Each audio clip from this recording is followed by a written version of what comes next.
收拾行李，我们已经收拾了大概1天。真的呢，想把今天呢当做一个非常正常的一天过，但是我的压力呢，每次要在比如说第2天要远离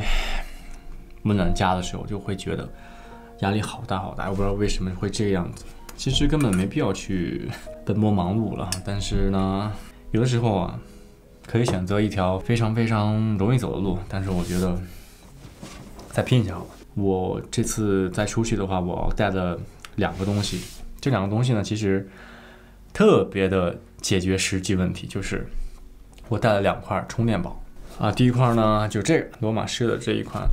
买了一个2000毫安的。为什么？因为它支持快充啊等等。其实这个东西拿手之后啊，感觉巨重。最近在用手机的时候，我的主力手机呢，它耗电量特别快，我觉得是电池有问题的，但没有办法，因为它主力机包含了很多非常重要的信息，说白了有点离不开。用它呢就 OK， 保证手机1天的电量。这是第一次买这么大充电宝，这个啊。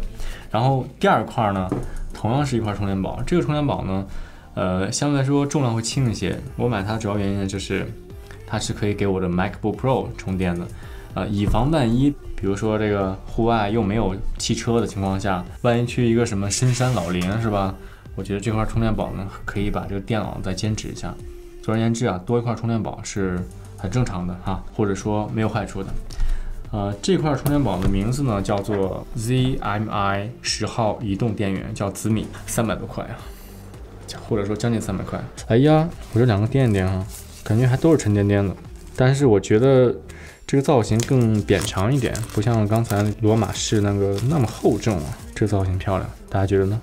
这边显示电量，然后上面这个拔掉会是怎样？这个是一个双向充电的，就是说它可以供电，也可以充电。两边呢是一个快速。这个包装里呢还附赠了电源线，哇，可以。电源线2根，一个是转接 USB Type C 的，送了一个2头都是 Type C 的，我觉得这个还蛮不错。但是呢，它依旧没有送这个充电插头，所以这样的一个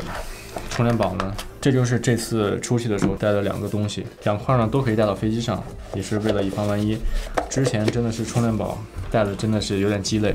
希望这2块呢能够比较好用一点，大概就是这么多东西。然后我就要说说这次出国的事儿了。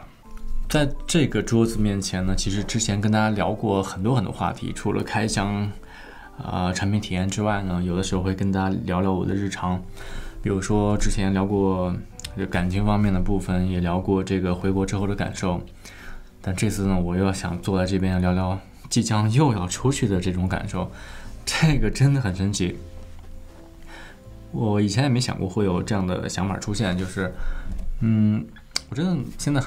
有点反感说再出去这个样子。一方面呢，可能是因为在家久了习惯了；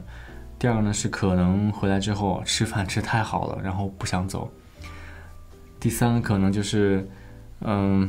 我回去之后不知道能做什么，做的事情并不是很多，或者说对北美的生活有点小小的腻，然后可能那边久了之后，我就想再回到国内再好好生活一段。但是这种情感呢，真的是挺难的，因为我会觉得从一开始在那边生活越来越久，然后不太适应国内生活，然后到从国外回到国内那个艰难的适应期，然后到后来不停的回国，慢慢的逐渐的适应，到后来已经完全适应了，就不太想走了。所以可能最近这几天大家能够从我的视频当中感受到我的那种有点排斥再出去的那种情绪。至于为什么会这样，我不是很清楚。希望大家到时候能不能从你们这个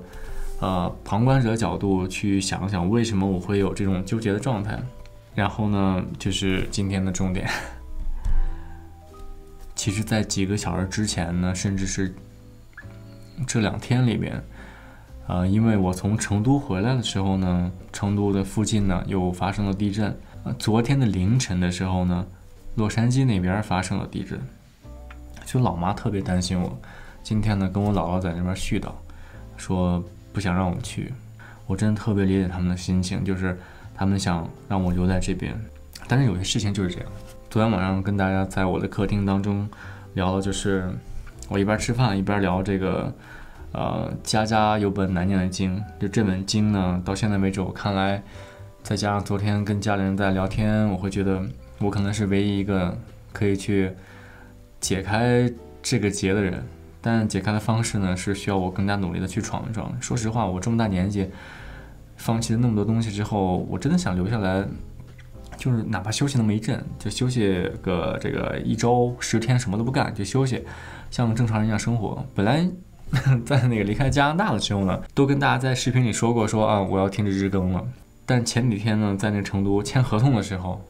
这又签了一个这样的一个合同，就是他可能逼着我这未来1年当中是不能停止日更的。但是白纸黑字已经写好了，说我1个月起码还是要坚持日更。当时其实签完之后呢，立马有点小小的后悔，觉得好像是不是太高估自己的能力了，就有这样的想法。然后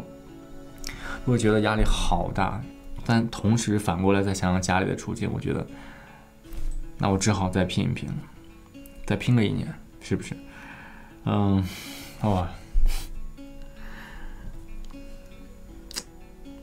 真的好无奈。然后尤其在想到一出去吃饭，然后去什么地方要开好远的车，每天回家又是一个人度过，那种感觉真的跟家里相比的话，那简直就是现在家里成了天了，然后外面成了地了，这样差距就是这个样子。但是呢，不得不面对的就是再过几个小时之后，其实我在录这个视频的时候，我会知道，你看现在已经是凌晨1点11分了，然后我大概要在6点多起床，等一下在过到房间里再收拾啊，再洗漱啊，睡觉再花点时间。我觉得又要呈现一个场面，就是我又得再休息个3-4个小时，就得起床，甚至说更短一点。各位，我坚持这个东西已经到目前为止，大家也看得出来，我情绪上会有一点小小的崩溃，尤其是，我也发现我在做这些的时候，那种冲劲儿啊，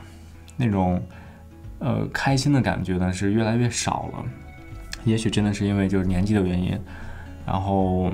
看个电影也专心不下去，玩个游戏也是玩一会儿就觉得有其他事情要做。到此时呢，会觉得创业的过程中经历的东西真的是太多了，尤其是最难的部分就是要每天把它记录下来，这样，我的天哪！不知道明天会怎么样，今天跟大家絮叨絮叨。以前呢，出国是很开心的，这一次呢，出国是很纠结的。我就跟美国那边人说，我说能不能再延期一些天啊，晚点再去啊，晚点再去聊啊，再去开会啊什么的。他们说不行，你还是早点来吧，再不来的话，很多项目没有办法实施，也需要你的这个意见和建议，所以不得已要在2天之后重新开始北美篇。而这个北美篇呢，是我之前没有计划好的，是完全计划外的，所以我能叫它番外篇吗？我不太清楚，但我知道的是我这老胳膊老腿儿，到时候是真得拼了。如果你现在在看我视频，觉得自己特别累，我告诉你啊，你看我视频，你可以看到一个比你累很多的人。如果我这老胳膊老腿儿都能够比你还能够坚持，能够比你还能够拼，你还有什么理由不继续拼下去呢？记得订阅关注我的视频频道，生活还要继续，挑战即将来到，究竟能不能坚持下去，究竟有没有下一个篇章，尽在米奇沃克斯的频道。大家如果觉得现在我说话特别精神恍惚的话，那你猜对了，因为我已经连续3天已经没睡好觉了。